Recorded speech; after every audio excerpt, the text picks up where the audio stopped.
Fala pessoal, tudo bem? Eu sou o Gabriel Torres e você está no canal do Clube do Hardware. E hoje veremos a evolução dos módulos de memória. O que existia antes dos módulos de memória terem sido inventados? Quando e por que eles foram inventados e quais tipos de módulos de memória já existiram para os computadores pessoais do tipo PC? Ficou curioso? Então vem comigo. Mas antes, como sempre, tenho que deixar aqui meus agradecimentos especiais a todos os sócios do nosso clube de membros, como o Júlio Andrade, Sara Léo, Edilson Abrantes, Maria Dantas, Gilberto Rocha, Juan Arcoverde e muitos outros. É graças a pessoas como essas que eu encontro o estímulo necessário e o apoio financeiro para continuar gravando vídeos aqui para o canal.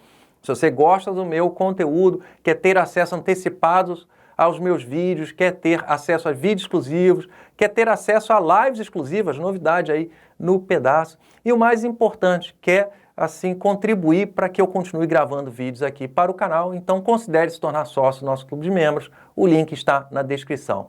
Então vamos ver a evolução dos módulos de memória. Nos primeiros computadores da linha PC, ou seja, no IBM PC original de 1981, no PC XT de 1983 e no PC AT de 1984, esse último mais conhecido como 286, porque era baseado no processador 80286, a memória era formada por chips de memória discretos do tipo DIP, do Imparallel, que estavam localizados diretamente na placa-mãe do computador. Então, com isso, para você instalar mais memória no seu computador ou fazer o upgrade da memória que existia, você tinha que manipular diretamente chips de memória. Isso era um grande inconveniente e a maioria dos usuários ficava intimidada em manipular chips de memória, trabalhar com chips de memória, tocar ou instalar, remover chips de memória, é um grande pavor. E mesmo técnicos muito experientes encontravam dificuldades nesse procedimento. Por quê? Apesar de os chips de memória serem instalados em soquetes localizados na placa-mãe, você tinha que seguir a orientação de pino 1, a marcação de pino 1 que existia. Mas o soquete não impedia que você instalasse o chip de memória invertido, ou seja, rotacionado 180 graus. Da mesma forma, você podia quebrar algum dos pinos, entortar alguns dos pinos, ou mesmo, o que era mais comum, um dos pinos ficar de fora do soquete na hora de instalação do chip de memória. Muitas vezes você não percebia que um pino estava torto ou então fora do soquete, né? E aí você ligava o computador, não funcionava, ou dava algum problema, e você revê e aí encontrava o chip. E isso daqui está com um pino torto, está com um pino fora do soquete, aí tem que tirar o chip, consertar o pino e instalar de novo. E muitas vezes poderia acontecer de quebrar o pino, entortar ainda mais, o pino ficar fraco, mole, enfim. Era uma grande dificuldade trabalhar, então, com chips de memória diretamente. Para resolver esses problemas, os módulos de memória foram inventados. Um módulo de memória é uma pequena placa de circuito impresso com os chips de memória já soldados sobre ela. Dessa forma, o usuário e o técnico, em vez de manipularem chips de memória, manipulam essa plaquinha, esse módulo de memória que já tem os chips ali soldados. O primeiro tipo de módulo de memória que foi inventado chamava-se SIP, Single Inline Pin Package, criado em 1983 e que chegou no mercado alguns anos depois. Como você pode ver aí na imagem que eu estou projetando, esse módulo de memória tem pinos, né? Utiliza pinos similares aos pinos dos circuitos integrados. E esse aspecto físico lembra um pente. E é por causa desse primeiro tipo de módulo de memória que aqui no Brasil o módulo de memória ganharam um apelido pente de memória. Olha só que interessante, né? Apesar desse tipo de módulo de memória ter tido pouca vida útil aí no mercado, né? Mas o apelido aqui no Brasil pegou e a gente utiliza até hoje, né? Muita gente chama módulo de memória de pente de memória por causa desse carinha aqui lá do começo dos anos 80. Como os módulos de memória SIP utilizavam pinos similares aos usados por circuitos integrados, a gente tinha os mesmos problemas de instalação em relação ao circuito integrado. Ou seja, a gente poderia instalar um módulo invertido, né, já que não tem nenhum tipo de mecanismo de instalação que delimita a posição do módulo, ou seja, você pode encaixar numa posição, pode encaixar na posição invertida, rotacionado 180 graus por engano. Então, na hora de instalar na placa-mãe, você tinha que observar a marcação de pino 1 existente no módulo de memória e a marcação de pino 1 existente na placa-mãe. Mas, mais uma vez, não existia nenhum mecanismo na placa-mãe que impedia a instalação invertida. Da mesma forma, os pinos poderiam dobrar, poderiam quebrar, poderiam instalar e o pino sair fora do conector, né, ficar dobradinho ali, você não perceber. Enfim, todas essas complicações que eram as mesmas lá dos chips de memória. Esses módulos de memória eram módulos de 8 bits, na verdade eram de 9 bits, né, porque tinha um bit a mais para informação de paridade. Mas, para todos os efeitos, eram 8 bits de dados que a gente conseguia transmitir por vez aí para esse tipo de módulo de memória. Então, alguns modelos de placa-mãe para 286 e 386SX utilizavam esse tipo de módulo de memória. E esses processadores tinham um barramento de dados de 16 bits. Então, você tinha que casar a quantidade de bits do barramento de dados do processador com a quantidade de bits da memória. Então, para fazer esse casamento, a gente tinha que instalar esses módulos de memória de 2 em 2, em duplas, né? Porque cada módulo era 8 bits, né? O processador 16 bits. Então, para casar, aí você tinha que instalar esses módulos de 2 em 2. Os módulos de memória SIP, por conta da deficiência do seu sistema de encaixe, foi utilizado por muito pouco tempo, sendo logo substituído por um sucessor, que foi o SIM30, Single Inline Memory Module, e o número 30 indica o número de contatos que o módulo de memória tinha. Se você reparar bem aqui a foto, você vai verificar que o módulo de memória SIM30 era praticamente idêntico ao módulo de memória SIP, com exceção do sistema de encaixe, né, que no SIP era um sistema de pinos, igual aos circuitos integrados, a chips de memória, e aqui agora a gente tem um sistema de contato de borda, né? Então, a gente não tem mais aqueles problemas de pino entortar, pino quebrar, etc. E também, agora a gente tem um sistema de encaixe que o módulo de memória só pode ser instalado em uma única posição na placa-mãe. Então, não corre mais o risco, como acontecia antes, de você instalar o módulo de memória invertido, ao contrário, rotacionado 180 graus. Né? O módulo de memória só encaixa em uma única posição. E aí as placas-mãe passaram a vir, então, com um soquete de memória compatível com esse tipo de módulo de memória. E esses soquetes são muito similares ao mecanismo, né, com o que a gente tem hoje, né? A diferença é que, atualmente, os módulos de memória que existem no mercado, a gente instala eles perpendicularmente, né, desce reto em cima do soquete de memória na placa-mãe. Nos módulos SIM, o módulo de memória era instalado inclinado, num ângulo mais ou menos de 45 graus, ele vinha inclinado, instalava ali dentro do soquete, depois você empurrava para ele ficar perpendicular, ou seja, no ângulo de 90 graus em relação à placa-mãe, aí ele dava um cliquezinho e aí ficava instalado dentro do soquete. Então, tudo que a gente falou aqui para os módulos de memória SIP repete-se para o SIM30, porque, como eu falei para vocês, a estrutura é basicamente a mesma. São módulos de 8 bits, ou 9 bits, se você considerar o bit de paridade, né, utilizando chips de memória do tipo FPM, Fast Page Mode, que era o tipo de memória, a tecnologia de memória que existia na época. Como esses módulos são de 8 bits, você tinha que casar a quantidade de módulos de memória com a largura do barramento de dados do processador. E na época a gente tinha duas opções, basicamente. A gente tinha os processadores de entrada que utilizavam o barramento de 16 bits. Exemplo, 286, 386SX, 486SLC. Então, para esses processadores, como eles tinham um barramento de dados 16 bits, a gente tinha que instalar os módulos de memória SIM30 de 2 em 2, ou seja, em duplas, né? Como cada módulo tinha 8 bits, a gente precisava de 16 bits, então tinha que ser instalado de 2 em 2 para casar a quantidade de bits da memória com a quantidade de bits do barramento de dados do processador. E a gente tinha um segundo grupo de processadores que utilizavam um barramento de dados de 32 bits. Era o caso do 486DX, do 486DLC e do 386DX. Então, como esses processadores utilizavam um barramento de dados de 32 bits e os módulos de memória eram de 8 bits, a gente tinha que instalar os módulos de memória de 4 em 4, né, para poder casar a quantidade de bits da memória com a quantidade de bits do barramento de dados do processador. Porém, a nova geração de processadores que estava sendo desenvolvido tanto pela Intel quanto pela AMD e pela Cyrix, que era uma empresa concorrente que existia na época, iria passar a utilizar um barramento de dados de 64 bits. Ia ser muito complicado continuar utilizando módulos de memória SIM30 com esses processadores, porque os módulos de memória precisariam ser instalados de 8 em 8 módulos, uma quantidade muito grande de módulos para casar com a quantidade de bits do barramento de dados do processador. Então, por conta disso, em 1993, junto com o processador Pentium, o primeiro processador Pentium, foi lançado o módulo de memória SIM72. Esse módulo de memória é um módulo de memória de 32 bits, que é incompatível com o módulo de memória SIM30. O conector é maior, tem mais contato, tem 72 em vez de 30, e o socket na placa-mãe também é maior, é diferente, apesar do mecanismo ser de funcionamento análogo, ou seja, você instalava o módulo de memória encaixando ele inclinado, no ângulo mais ou menos de 45 graus no socket, e empurrando até ele ficar perpendicular no ângulo de 90 graus em relação à placa-mãe.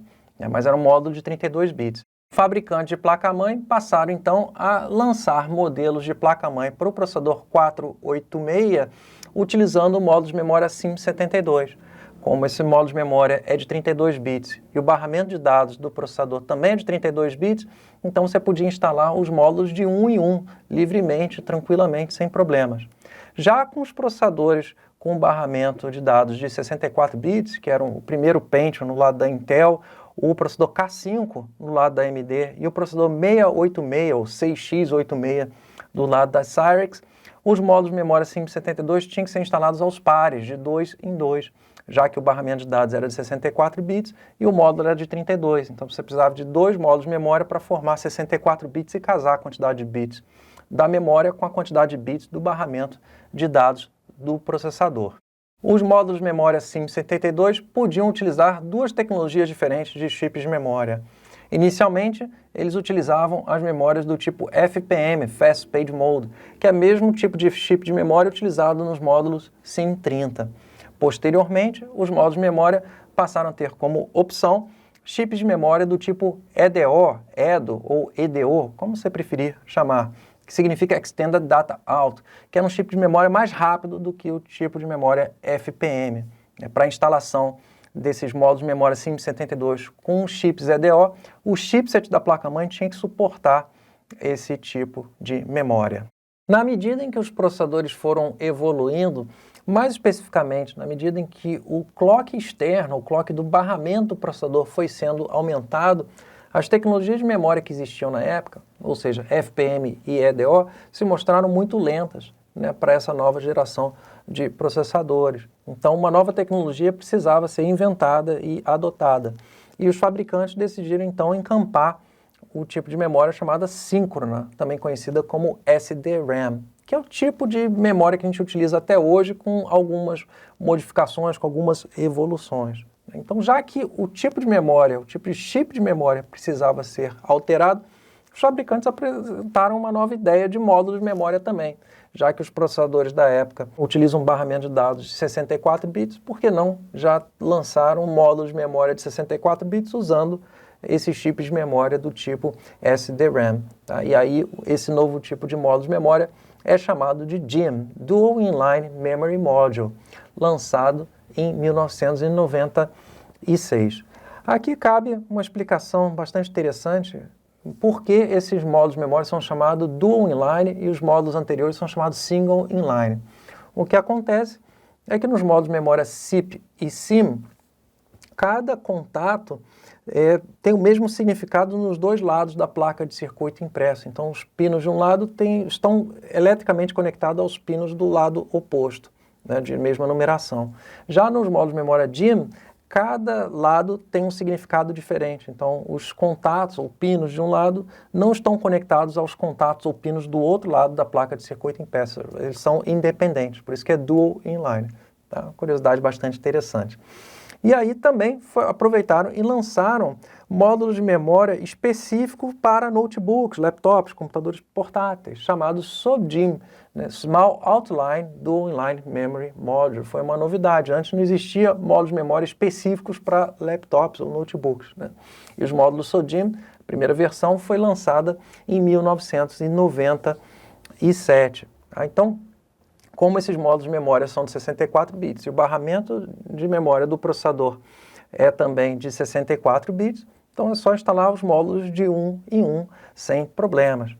Esses módulos de memória DIMM são maiores do que os módulos de memória SIM72, então o socket na placa-mãe é diferente, é maior, né? E o sistema de encaixe mudou. Antes, como eu falei para vocês, os módulos de memória SIM eram instalados no ângulo de 45 graus e depois você empurrava para cima para ficar perpendicular à placa-mãe. Já nos módulos de memória DIMM, a instalação é feita já diretamente perpendicular. Você desce com o módulo inteiro no socket de memória da placa-mãe, né? Essa outra diferença mecânica aí. Então, os módulos de memória DIMM foram sendo atualizados, modificados na medida que novas tecnologias de memória foram lançadas. Nesse módulo DIMM original, lá de 1996, você pode ver que há duas ranhuras, né, para posicionamento do módulo de memória dentro do socket de memória. Então, isso é fácil de identificar que esse daí é um módulo de memória DIMM original que utiliza memórias do tipo SDRAM. A tecnologia de memória sucessora da SDRAM foi a DDR-SDRAM, mais conhecida simplesmente como DDR ou DDR1, lançada em 1998. Para esse tipo de memória, foi lançado um módulo de memória específico, mas em vez de mudar as dimensões, o formato do módulo de memória, aproveitou-se o mesmo tamanho do módulo de memória DIMM, como você pode observar aí. A diferença foi na posição do chanfrado delimitador, daquela ranhura de orientação de instalação do módulo de memória no socket. Enquanto no módulo de memória DIMM original existiam dois chanfrados delimitadores, ou duas ranhuras, no módulo DDR-DIMM existia apenas um único chanfrado delimitador e assim ficava fácil diferenciar um módulo do outro e também impedia que um tipo de módulo de memória fosse instalado no socket voltado a outro tipo de módulo de memória. Essa mesma lógica se aplica a todas as gerações seguintes de memórias do tipo DDR. A cada nova geração de memória DDR, um novo módulo de memória foi lançado, mas em vez de mudar totalmente o formato do módulo de memória, optou-se apenas por modificar a posição do chanfrado delimitador, como você pode ver aí na tabela. Dessa forma, você não tem como instalar um tipo de módulo de memória em socket voltado a outro tipo de módulo de memória. Por exemplo, módulos de memória DDR4 só podem ser instalados em socket de memória DDR4. Você não vai conseguir instalar esse módulo de memória em um socket DDR3 ou em socket DDR5, porque a posição do chanfrado delimitador é diferente e assim o módulo não pode ser encaixado, ele não vai encaixar. Tá? Essa mesma lógica se aplica aos módulos de memória SODIMM. Tá? Então, com os módulos de memória SODIMM, os módulos todos têm as mesmas dimensões, a diferença entre eles está então na posição do chanfrado delimitador, da mesma forma que acontece com os módulos DIMM voltados a computadores de mesa. Mas a evolução dos módulos de memória não termina com os módulos DDR5. Em 2025, dois novos tipos de módulos de memória foram lançados no mercado, o CAM2 e o LPCAM2. Mas antes da gente falar sobre esses novos tipos de módulos de memória, caso você queira aprender mais a fundo sobre chips de memória, sobre as tecnologias de memória, a diferença entre as diversas gerações de DDR de uma forma mais aprofundada, recomendo o meu livro Hardware, versão revisada e atualizada, segunda edição. É um livro bastante famoso, um livro clássico aí na literatura técnica brasileira.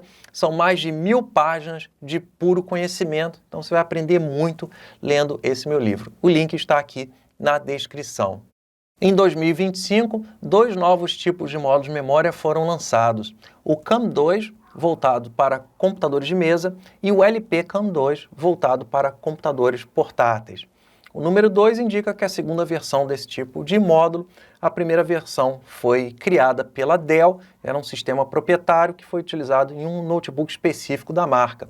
E a GEDEC, que é o órgão que padroniza sistemas de memória, gostou da ideia, pegou essa ideia e adaptou, né, e lançou como CAM2 e LPCAM2 para que todos os demais fabricantes pudessem utilizar esse sistema.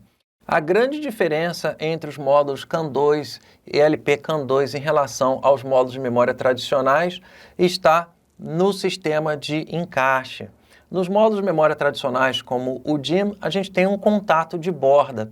Já nos módulos de memória CAM2 e LPCAM2, os contatos estão localizados na parte inferior do módulo de memória. O módulo de memória é instalado deitado na placa-mãe, de forma similar a um processador. Então, os módulos de memória utilizam um sistema LGA, Land Grid Array, similar ao dos processadores, ou seja, no módulo de memória os contatos são lisos e os pinos estão localizados no soquete da placa-mãe. A grande vantagem dos módulos de memória CAM2 e LPCAM2 está no potencial de se atingir maiores clocks, maiores velocidades, maiores taxas de transferência.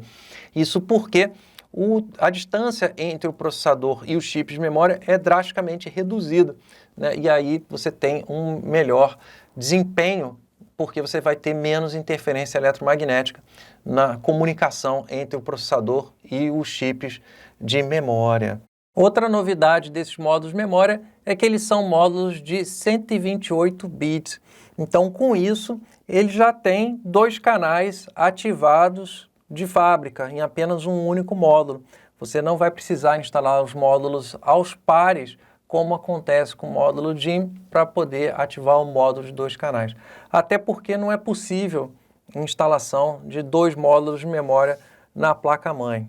A grande desvantagem desse tipo de módulos de memória é que a placa-mãe só vai suportar um único módulo de memória.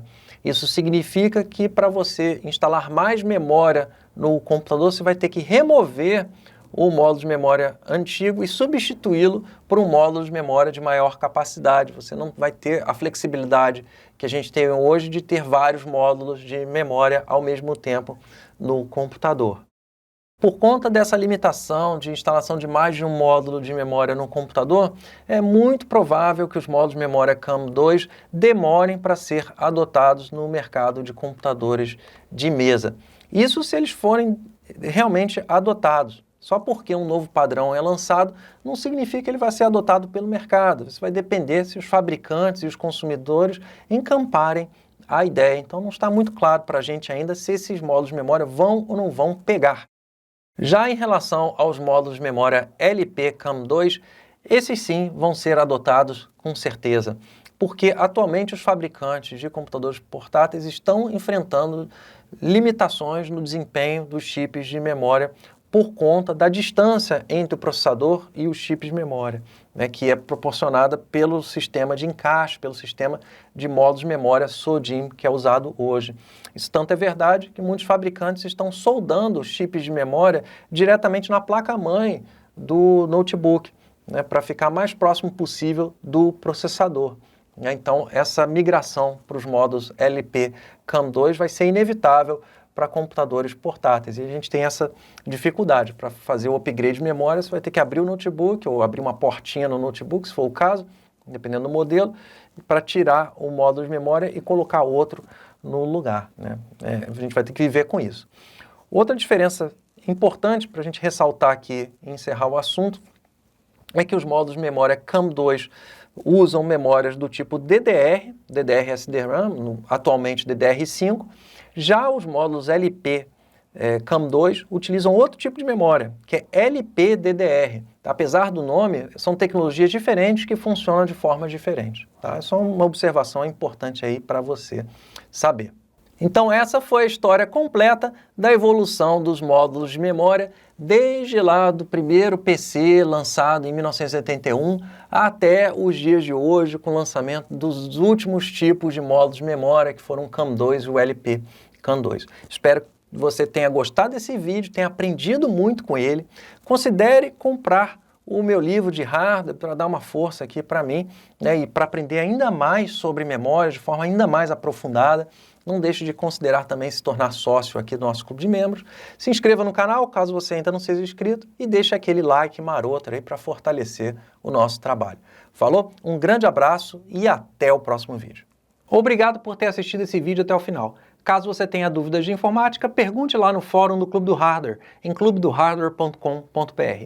Considere se tornar sócio do nosso clube de membros e também adquirir meus livros e cursos sobre hardware, redes e eletrônica. Os links estão aqui na descrição. Um grande abraço e até o próximo vídeo.